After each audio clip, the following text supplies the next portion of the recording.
یا نہیں پڑھنا، آپ نے دو یا پڑھنے ہیں۔ کس طرح کہ جو بھی کیا کرنا ہے کہ یہ دیکھیں ذال کے آگے ایک یا ہے، ایک الف ہے، ایک واو ہے۔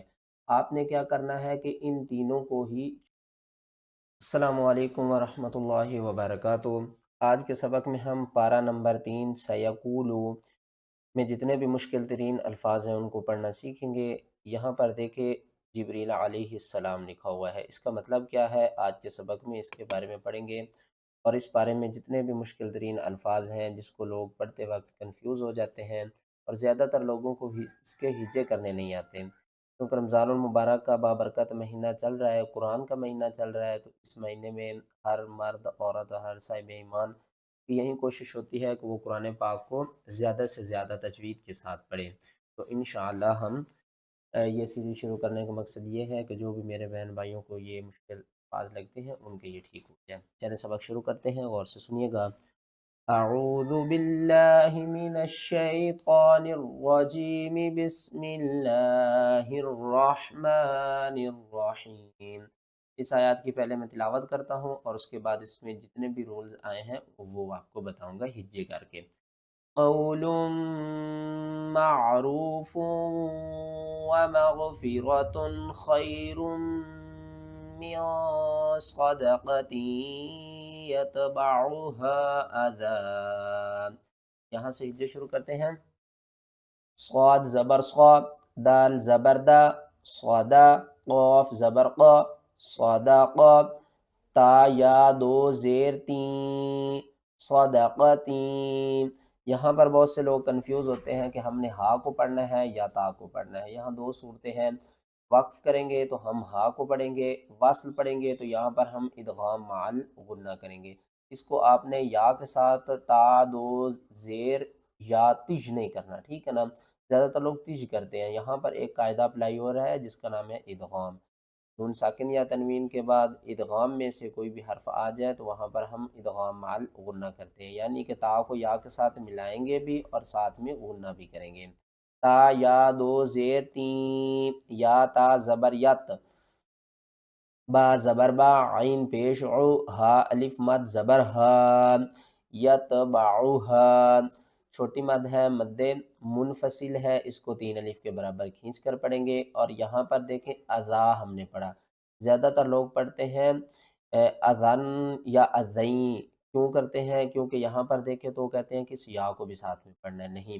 آپ نے ایک بات اپنے مائنڈ میں رکھنی ہے کہ جب بھی آخری حرف کے اوپر دو زبر آ جائیں تو آپ نے کیا کرنا ہے، ایک زبر کو ختم کرنا ہے، دوسری زبر کو الف کے ساتھ پڑھنا ہے، ٹھیک ہے نا؟ اس کو یا کے ساتھ نہیں ملانا، اس کو آپ نے ملانا ہے ذال الف زبر ذا، اذا، صدقتی یتبعها اذا۔ آگے طوار ہے، طوا کا مطلب ہے وقف مطلق، یہاں پر آپ نے سٹاپ کرنا ہے، ہر حال میں رکنا ہے۔ کس طرح پڑھیں گے؟ اذا، صدقتی یتبعها اذا۔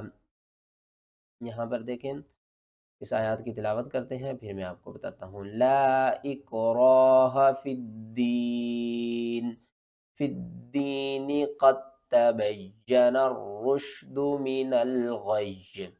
تو کیا کرتے ہیں کہ قاف کو دال کے ساتھ بھی ملاتے ہیں اور تا کے ساتھ بھی ملاتے ہیں، یہ آپ نے نہیں کرنا۔ ہم نے جب بھی ایک ساکن اور ایک مشدد لیٹر یہ دونوں اکٹھے آ جائیں تو ساکن کی نسبت مشدد لیٹر کی پاور زیادہ ہوتی ہے، ٹھیک ہے نا؟ تو آپ نے کیا کرنا ہے، جب بھی تشدید والا حرف آ جائے اس سے پہلے کوئی حرف ساکن ہو تو آپ نے کیا کرنا ہے کہ ساکن کو چھوڑ دینا، مشدد لیٹر کو پڑھنا ہے، ٹھیک ہے نا؟ قاف کو آپ نے تا کے ساتھ ملانا ہے، قاف دال زبر قد تو نہیں کرنا، ٹھیک ہے نا؟ قاف تا زبر قط، تا زبر تا، قطا، با یا زبر بیا زبر یا، قطبیا، نون را زبر نر، را شین پیش رش، قطبین الرش، دال پیش دو، قطبین الرشد من الغی۔ یہاں پر دیکھیں ہمارے پاس دو آپشن ہے، جب بھی آپ نے جیم کے اوپر وقف کرنا ہے آپ کے پاس آپشن ہے، آپ یہاں پر وقف بھی کر سکتے ہیں اور واصل بھی پڑھ سکتے ہیں، یعنی کہ رک بھی سکتے ہیں اور آگے بھی تلاوت کو پڑھ سکتے ہیں۔ کس طرح؟ من الغی بھی پڑھ سکتے ہیں اور من الغی بھی پڑھ سکتے ہیں، ٹھیک ہے؟ لیکن جب آپ نے غی پڑھنا ہے نا تو ایک یا نہیں پڑھنا، آپ نے دو یا پڑھنے ہیں۔ کس طرح کہ جو بھی تشدید ہوتی ہے نا، اس کے اندر دو حروف ہوتے ہیں، ایک ساکن ہوتا ہے ایک متحرک ہوتا ہے۔ یا تو آلریڈی ساکن ہے اور جو یا متحرک ہے اس کو بھی ہم نے ساکن کرنا ہے، تو دو یا ساکن اکٹھے ہو جائیں گے، تو کس طرح پڑھیں گے؟ من الغی، من الغی، اور وقف نہیں کریں گے تو من الغی فَلْيُؤَدِّ الَّذِي اؤْتُمِنَ أَمَانَتَهُ وَلْيَتَّقِ اللَّهَ۔ یہاں پر دیکھیں، فا لام زبر فل، یا پیش یو، فل یو، حمزہ دال زبر اد، دال لام زیر دل، لام زبر لا، فَلْيُؤَدِّ اللَّهَ، ذال حمزہ زیر ذی، تا پیش تو، فَلْيُؤَدِّ الَّذِي تو، میم زیر می، نون زبر نا، فَلْيُؤَدِّ الَّذِي اؤْتُمِنَ۔ اب میں آپ کو بتاتا ہوں کہ اس میں رول کون کون سے اپلائی ہو رہے ہیں۔ زیادہ تر لوگ کنفیوز ہوتے ہیں کہ یہ واو کے اوپر حمزہ ہے یا یہ حمزہ الگ پڑھی جائے گی۔ یہاں پر دیکھیں تو ہم نے کیا کرنا ہے، جب بھی دو تین حروف اوپر نیچے آ جائے نا، تو ہم نے کس کو فالو کرنا ہے؟ سب سے اوپر والے کو فالو کرنا ہے، نیچے والے کو چھوڑ دینا ہے۔ یہاں پر ہم واو کو چھوڑ دیں گے، حمزہ کو ہم نے دال کے ساتھ ملانا ہے، ٹھیک ہے؟ پھر اس دال کو ہم نے لام کے ساتھ ملانا ہے، اور اس کے بعد یہ کیا کرنا ہے کہ یہ دیکھیں دال کے آگے ایک یا ہے، ایک الف ہے، ایک واو ہے۔ آپ نے کیا کرنا ہے کہ ان تینوں کو ہی چھوڑ دینا ہے۔ کیا کرنا ہے آپ نے؟ ان تینوں کو چھوڑ دینا ہے۔ کس کس کو؟ واو کو، الف کو اور یا کو۔ کیا کریں گے آپ؟ ان تینوں کو چھوڑ دیں گے، اور کس طرح پڑھیں گے؟ ذال حمزہ زیر ذی، اور جب حمزہ ساکن ہوتی ہے نا تو اس کو ہم جھٹکے کے ساتھ پڑھتے ہیں، ذی تومینا فَلْيُؤَدِّ الَّذِي تومینا۔ آگے آ جائیں، یہاں پر دیکھیں، وَقُلْ لِلَّذِينَ أُوتُوا الْكِتَابَ وَالْأُمِّيِّينَ أَأَسْلَمْتُمْ، واو لام زبر ول، حمزہ میم پیش قرآن پاک میں جب بھی میم مشدد ہوگی تو اس کو آپ نے غنے کے ساتھ پڑھنا ہے، اور الف کے اوپر جب بھی زبر آ جائے تو آپ نے الف کو الف نہیں حمزہ پڑھنا ہے۔ کس طرح؟ حمزہ میم پیش میم زیر می، امی نہیں کرنا، ٹھیک ہے نا؟ کیوں؟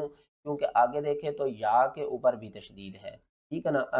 زیادہ تر لوگ کیا کرتے ہیں کہ ہم کیا کرتے ہیں، ساکن کو الگ پڑھتے ہیں، مشدد کو الگ پڑھتے ہیں۔ اس طرح نہیں کرنا، ہم نے اگلا حرف بھی دیکھنا ہے۔ اگلا حرف بھی اگر مشدد ہوگا تو ہم کیا کریں گے؟ یہاں سے متحرک حرف اس مشدد کے ساتھ ملائیں گے۔ کس طرح؟ میم یا زیر می، یا کھڑی زیر جی، والأمی، یا کو آپ نے نیچے کی طرف کھینچنا ہے ایک الف کے برابر، والأمیین۔ یہاں پر دیکھیں یہ ایک حمزہ ہے اور یہ ایک حمزہ ہے، الف کے اوپر جب بھی زبر آ جائے تو وہ بھی حمزہ بن جاتی ہے، اور یہ ایک حمزہ ہے۔ اس کو کس طرح پڑھیں گے؟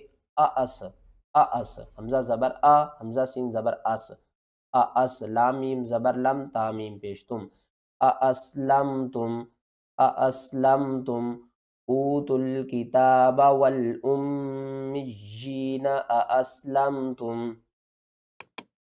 یہاں پر آ جائیں، من تأمنہ بقنطار یؤدیہ الیک، حمزہ نون زیر تا، حمزہ زبر تا، تا، میم نون زبر من، ہا پیش ہو، تأمن ہو، با زیر بھی، قاف کو ہم نے نون کے ساتھ ملانا ہے، قاف نون زیر طا، الف زبر طا، طا کو آپ نے موٹا کر کے پڑھنا ہے، را کو ہم نے یا کے ساتھ نہیں ملانا، تارج نہیں کرنا، آپ نے پڑھنا ہے را یا دو زیر رین، تارین۔ یہاں پر ہم نے سختی کرنی ہے، کیوں؟ کیونکہ یہاں تو نہ نون ساکن ہے نہ تنوین، یہاں پر ہو رہا ہے ادغام، اور یہاں پر ہم کیا کر رہے ہیں؟ حمزہ کو دال کے ساتھ ملائیں گے اور تشدید والے حرف کے اوپر سختی کریں گے۔ واو کو آپ نے نہیں پڑھنا، حمزہ دال زبر اد، دال زیر دی، یو ادی، ہا کھڑی زیر ہی، یو ادی ہی۔ لاسٹ کی طرف چلتے ہیں، یہاں پر دیکھیں تو وقف جبریل علیہ السلام لکھا ہوا ہے۔ اس کا مطلب یہ ہے کہ قرآن پاک میں، قرآن پاک جب حضرت جبریل علیہ السلام آقا علیہ الصلاۃ والسلام صلی اللہ علیہ وآلہ وسلم کو جب قرآن پاک سناتے تھے نا تو آپ یہاں پر وقف کرتے تھے۔ کس طرح؟ قل صدق اللہ، ٹھیک ہے، اس کا مطلب ہے کہ جب جبریل علیہ السلام آقا علیہ السلام تو وسلام کو قرآن پاک سناتے تھے نا، تو آپ یہاں پر وقف کرتے تھے، اس لیے اس وقف کا نام وقف